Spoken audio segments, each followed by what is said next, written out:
এখন বক্তৃতা সবচেয়ে জরুরি একটা বক্তৃতা, সেটা হলো ইসলামী রাষ্ট্রের সুফল আর ইসলামী রাষ্ট্র না থাকলে তার কুফল। কথা ঠিক কিনা? আমারই খুব দুঃখ হচ্ছিল, আল্লাহ যে বয়স হয়ে গেল বাংলাদেশে কোরআনের রাজ দেখতে পাবো কি পাবো না, এই নিয়ে খুব দ্বিধাদ্বন্দ্ব ছিলাম। আপাতত বর্তমানে বোঝা যাচ্ছে কিছু কিছু মানুষ ইসলামের পক্ষে সকালবেলা উঠে কথা বলতেছে। আল্লাহু আকবার। কেন বলতেছে? এটা আল্লাহ তাদের অন্তরের ভেতরেই ফিলিংস চালু করে দিচ্ছে। ওই কোরআনের রাষ্ট্রের সেন্টার কে ধরে দিচ্ছে? আল্লাহ। আল্লাহ খালি বলছেন একদল মুমিন নেককার লোক তোমরা জমিনে তৈরি হও, আমি আল্লাহ তোমাদের এই জমিনের কর্তৃত্ব তোমাদের হাতে দিয়ে দেব। আপনাদের দায়িত্ব একদল নেককার সলে বান্দা জমিনে তৈরি হতে হবে। বাংলাদেশে দীর্ঘ 84 বছর ধরে একদল লোক, এক শ্রেণীর লোক, তারা ইসলামের কথা বলে যাচ্ছে। বলতে বলতে বলতে বলতে দেখা গেল বাংলাদেশের বহু লোক ইসলামের আবহাওয়া গ্রহণ করেছে, কিন্তু রাষ্ট্রশক্তি না থাকার কারণে ওই ইসলামের স্বাদ আমরা দেখতে পাই না। কথা ঠিক কিনা?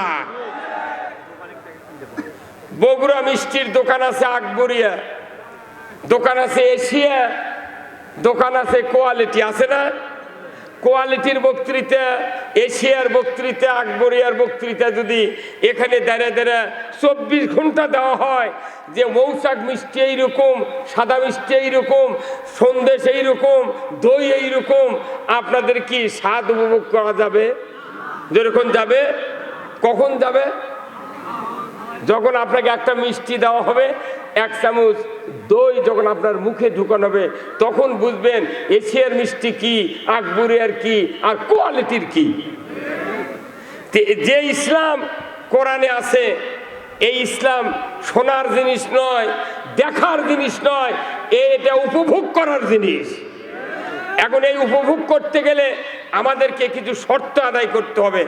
আপনাদেরকে আমি পরীক্ষা করব। সবচেয়ে জরুরি হলো ইসলামী রাষ্ট্র কায়েম করা। ইসলামী রাষ্ট্র কায়েম না করলে কোনো মানুষের ইবাদত কবুল হবে না। তো অযথা এত মাদ্রাসা করে, মসজিদ করে, বক্তৃতা করে, তাফসীর করে, টুপি মাথা দিয়ে হজ করে, উমরা করে লাভ কি? কথা বল, কোন লাভ আছে? লাভ নাই। আমি আপনাদেরকে আয়াত দিয়ে হাদিস দিয়ে বুঝে দেবো। আমরা সব দেখেছি, একটাবার ইসলাম দেখতে চাই। তো ইসলাম দেখার আগে রসুলের নেতৃত্ব আগে মেনে নিতে হবে। কার নেতৃত্ব? আমার দেশে যত জনপ্রতিনিধি আছে, যত জনপ্রতিনিধি, মেম্বার থেকে শুরু করে সেই মন্ত্রী পর্যন্ত, প্রধানমন্ত্রী পর্যন্ত, এই নেতৃস্থানীয় লোকেরা যারা জনগণের ভোটে নির্বাচিত হন এই দেশে, এই নির্বাচিত সদস্যগুলি যদি রসুলকে আদর্শ রাষ্ট্রনায়ক হিসেবে যদি মেনে নিতে পারত, আমার দেশে চুরি হতো না। আওয়াজ ধীরে হলো কেন? বাংলাদেশে চুরি হোক কি চান? বাংলাদেশে জানা হতো না, বাংলাদেশে ধর্ষণ হতো না, বাংলাদেশে কোনো দুর্নীতি হতো না, বাংলাদেশে কোনো মসজিদের স্যান্ডেল চুরি হতো না। অসুবিধা কি আমাদের? রসুলকে আদর্শ নেতা হিসেবে, সফল রাষ্ট্রনায়ক হিসেবে না মানার কারণে আজকে আমাদের এই দুরবস্থা। কত মানুষকে আমরা নেতা মানলাম, কিন্তু কোন নেতার আদর্শ আমাদের দেশে শান্তি দিতে পারে নাই। রাসূলকে আদর্শ রাষ্ট্রনায়ক হিসেবে আপনারা কি মেনে নিতে চান? কারা কারা একটু হাত তোলেন তো দেখি, কারা কারা?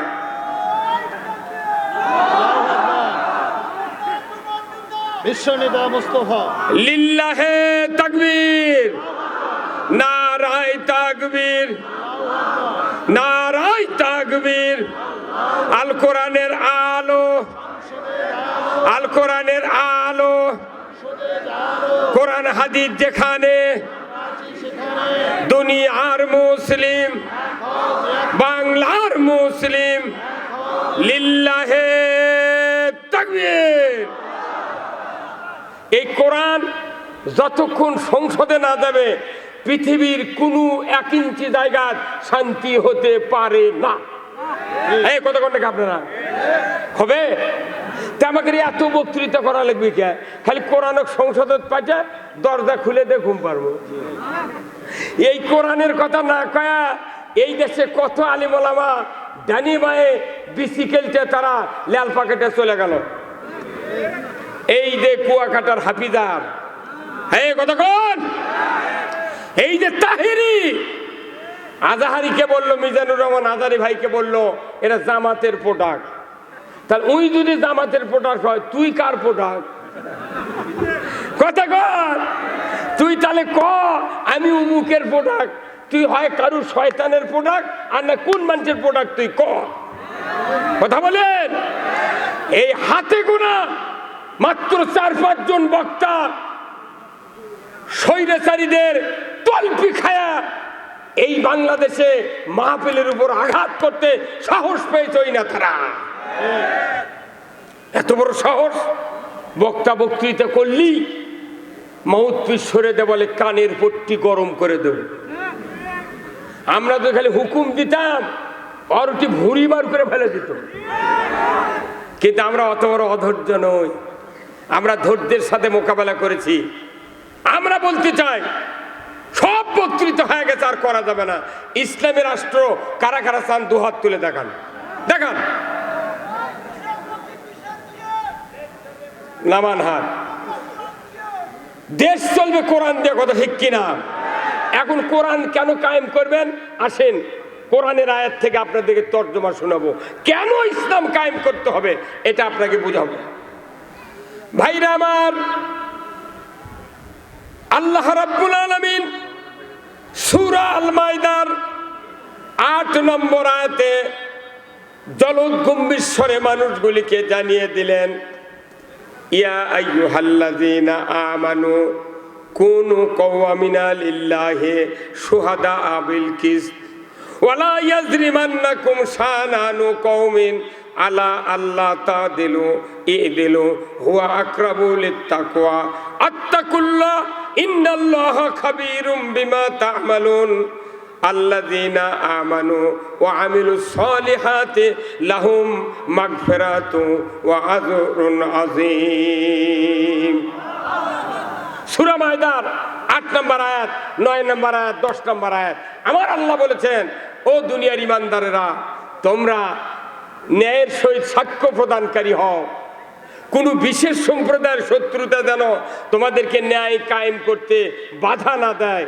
যদি বাধা দেয় তোমরা ইদিলু ন্যায় বিচার করো, হুয়া আকরাবু লিত্তাকওয়া। সবচেয়ে আল্লাহকে ভয় করে তারাই যারা ন্যায় বিচার কায়েম করে। ধরে আল্লাহু আকবার। ন্যায় বিচার কায়েম না করার কারণে কালামানিকের কি হলো? কথা কর।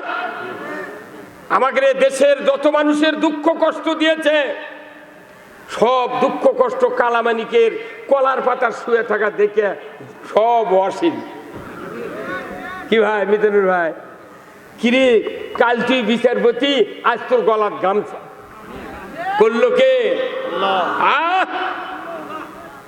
আল্লাহ জিল্লতি এনে দিয়েছে। শুধু ইসলামী রাষ্ট্র যদি থাকতো ওদের গলায় সোনার মালা পরানো হতো। ওরা বোঝে না, শুধু ইসলামকে ঠেকানোর জন্য নমরুদ 40,000 মানুষকে হত্যা করেছিল, আর ফেরাউন করেছিল 80,000। শুধু ইব্রাহিম আসলি ইসলাম জাগবে, ইসলাম বিজয় হবে, এই ভয়ে ইব্রাহিম আলাইহিস সালাম আসতে যাতে না পারে ফেরাউন নয় নমরুদ 40,000 মানুষ মারলো। মুসা আলাইহিস সালাম যাতে আসতে না পারে ফেরাউন 80,000 মারলো। আর আমার বাংলাদেশে এই স্বৈরাচারী সরকার 5 লক্ষ লোক মেরেছে। আবার যদি কোনো নবী আসতো এই পৃথিবীতে, তাহলে স্বর্ণাক্ষরে লেখা হতো কোরআনের আয়াত দিয়া যে ফেরাউনের চেয়ে বড় ফেরাউন বাংলাদেশের প্রধানমন্ত্রী। এই তোরে বললেন না ঠিক? আপনাকে মামলা হয়নি না? 14টা মামলা নিয়ে ঘুরেছি, 14টা মামলা তাও জেলত তুলে কয় হুজুর মাথার চুলে তাহলে বাড়ি দেন, কে কয় গাঁদার পুরো টুরে থাকতে পারে। কথা কয় না, যার ব্যথা লাগিছে তাই বুঝতে কি হচ্ছে। মাথার থেকে পা পর্যন্ত দেখলে মনে হয় না মুসলমান। সেই নেতা এসে আমাকে কয় হুজুর দেখে শুনে কথা কবেন, সাহস কিরিবা। আমি তখন বলি ভাই কোরআন শরীফ আপনি পাশে বসে দেখে দেখে কয়া দেন, আমি শুনে শুনে কব। পাশে থেকে দেখি আর নাই। কেন? এই জাতির ঐক্যবদ্ধতা না থাকার কারণে যে দেশে ৯০-৯৫% ইমানদার, সেই দেশে কোরআনের মাহফিল করতে অনুমতি নেওয়া লাগে, আর বাংলাদেশে অনুমতির প্রয়োজন হবে না, হবে না। তাহলে ইসলামী রাষ্ট্র কেন করব কায়েম? আল্লাহ তাআলা বলছেন যে যারা ইসলাম বিজয়ের জন্য কাজ করবে এরাই বেশি আল্লাহকে ভয় করে। কোন সুবহানাল্লাহ। ইসলামকে বিজয় কেন করতে হবে? আল্লাহ রসুল মক্কা শরীফে 13 বছর ছিলেন। 11.5 বছর যখন তার জীবনটা অতিবাহিত হতে যাচ্ছে কাবার চত্বর দিয়া, হঠাৎ করে কাফেরের অত্যাচারে নির্যাতনে অনেক সাহাবীরা তারা শহীদ হয়ে গেলেন, নির্যাতিত হলেন। অনেক বিপদ মুসিবত, মারপিট, জুলুম, নির্যাতন তাদের উপরে নেমে আসলো। আল্লাহর নবীকে সাহাবীরা বলেন, ইয়া রাসূলুল্লাহ, এত অত্যাচার নির্যাতন, আল্লাহর কি সাহায্য এসে যাবে না? আল্লাহ কি সাহায্য করবেন না? চতুর্দিকের আবেদন করতে করতে আল্লাহর রসুল চিন্তা করলেন, লোকালয়ে থাকলে তো আমার কাছে সবাই আবেদন করে, আমি আর লোকালয়ে থাকবো না। কাবার মাথা ভেগিয়া কাবা শরীফের ছায়ার নিচে উনি কম্বলটা বগলের তলে দিয়ে একটু আরাম ফরমাচ্ছেন। এমন সময় হযরতে খাব্বাব রাদিয়াল্লাহু তাআলা আনহু রসুলের সামনে হাজির। রসুলকে বললেন, ইয়া রাসূলুল্লাহ, মাতা নাসরুল্লাহ, আল্লাহর সাহায্য কি আসবে না? ইয়া রাসূলুল্লাহ, আমরা মার খেয়ে জুলুম নির্যাতনে শেষ হয়ে যাচ্ছে, আমরা কি, আমাদের উপর কি আল্লাহর সাহায্য আসবে না? নবীজি কম্বল থেকে একটু সোজা হয়ে বসলেন। উনি বললেন, খাব্বাব, তুমি এত অধৈর্য হচ্ছ কেন? আমাদের পূর্বে যারা কোরআনের দাওয়াত দেয়নি, তারা ইসলামের দাওয়াত দিয়েছেন, ওই লোকগুলিকে কাউকে করাত দেয়া দ্বিখণ্ডিত করা হয়েছে, কাউকে আগুনের কুণ্ডুতে ফেলে দেওয়া হয়েছে, কাউকে ফাঁসির মঞ্চে দাঁড়িয়ে তাকে শহীদ করে দেওয়া হয়েছে, লোহার চিরুনি দিয়া শরীর থেকে গোশতগুলি টেনে টেনে নিচে নামিয়ে দেওয়া হয়েছে। তারপরেও তারা এক চুল পরিমাণ দিনের রাস্তা থেকে সরে যায় না। রে খাব্বাব, এত তাড়াহুড়ো করছো কেন? সেদিন বেশি দূরে নয়, সেদিন বেশি দূরে নয় যেদিন সানা থেকে, ইয়ামিনের রাজধানী সানা আর হাজরামউত, কাবার দরজার থেকে শুরু করে ইয়ামিনের রাজধানী সানা 1250 কিলোমিটার রাস্তা। একজন যৌবনের লাবণ্যতা নিয়ে একজন যুবতী মহিলা সোনার অলংকার পরিহিত অবস্থায় একা একা দীর্ঘ পথে যাবে, আবার আসবে রাতের অন্ধকারে। কোনো চোরের ভয় থাকবে না, ধর্ষকের ভয় থাকবে না, ডাকাতের ভয় থাকবে না, কোনো রকমের কোনো ভয় থাকবে না। শুধু লা ইয়াখাফু ইল্লাল্লাহ, আল্লাহ ছাড়া কারো ভয় থাকবে না। সেদিন বেশি দূরে নয়, ঠিক ওই দিনের যে পরিস্থিতি হয়েছিল রসুলের উপর, আজকে সারা বাংলাদেশ 5ই আগস্টের আগ পর্যন্ত দীর্ঘ 16 বছর সারা বাংলাদেশ জেলখানায় পরিণত হয়ে গিয়েছিল। একবার পুরো জেলখানা, কেউ বাঁচে নাই। কেউ যে কথা বলেছে তারই অপরাধ, কথা ঠিক কিনা? আওয়ামী লীগের কিছু ভাইয়েরা যদি হক কথা, বহু লোক আছিল তারা আওয়ামী লীগের লোক, তারা এই প্রতিবাদ করছে, এইভাবে রাত্রি ভোট দিলে কাম হবে। তারপর দলের থেকে বহিষ্কার করছে, কথা কন না। ওদের দলের লোক ওদের সমালোচনা করছে, যখনই করছে তখন স্যার। আবার পুলিশ বাহিনী যদি বলেছে না এই কাজ করা যাবে না, তখনই তাকে ডাকেলে গুলি করে মেরে ফেলে। হ্যাঁ, কথা কন। তার মানে কি, একটা মানুষ পুরা বাংলাদেশ একাই নিয়ন্ত্রণ করেছে। ভোট তো পাইনি, তাহলে একলাই তো করবি, কথা কন না গা।